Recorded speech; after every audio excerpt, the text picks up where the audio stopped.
সকল বন্ধুদেরকে শুভেচ্ছা জানাচ্ছি। একটা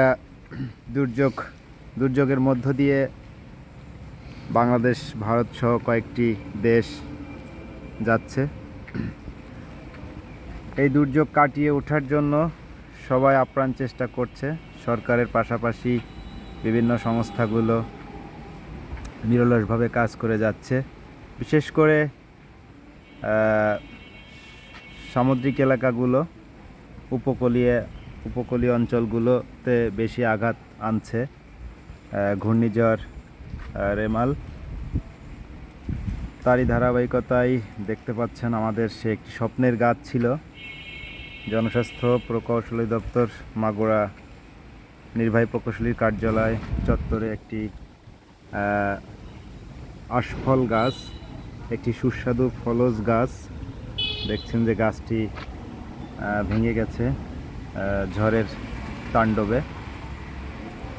তাছাড়া বেশ কয়েকটি ফলের গাছ লাগিয়েছেন আমাদের জেলার নির্বাহী প্রকৌশলী মহোদয়, দেখতে পাচ্ছেন। তবে অত্যন্ত দুঃখের বিষয় যে এই আশফল গাছটি অনেক কষ্ট করে লালন পালন করে আসছিলেন আমাদের ভিএস ম্যাশন, আমাদের শ্রদ্ধাভাজন চাচা শাহজাহান চাচা। তিনিও খুব কষ্ট পেয়েছেন। দেখছেন যে গাছটি কিভাবে মাছ থেকে ফেটে গিয়েছে। প্রচণ্ড আকার একটা দমকা বাতাসের কারণে এটা হয়েছে। যে আশফলগুলো আসলে মাটিতে পড়ে গেছে, ছোট্ট বাচ্চারা যেভাবে মানে কি বলবো, ওরা দেখে অনেক কষ্ট পাবে। এখন তো অনেকটা ভোর, এই কারণে ওরা দেখতে পায়নি। আমাদের ভিতরে থাকা যে বাচ্চাগুলো অনেক কষ্ট পাবে। এরকমের ভাবে গাছটা ভেঙে যাওয়ার কারণে আমার মনে হয় যে আর সর্বোচ্চ 10টা দিন থাকলে এই আশফলগুলো খাওয়ার উপযোগী হতো। বিশেষ করে আমাদের বাচ্চাগুলো, আমাদের সন্তানগুলো সহ আমরা সবাই খেতে পারতাম।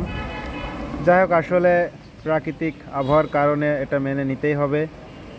মনে হচ্ছে একটি গাছ নয়, একটি জীবন্ত লাশ আমার সামনে শুয়ে আছে।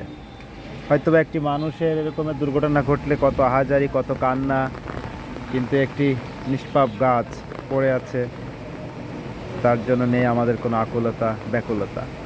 যাই হোক, সবাই ভালো থাকবেন, এই দুর্যোগ কাটিয়ে ওঠার চেষ্টা করি। আল্লাহ সবাইকে হেফাজত করুক, আমিন।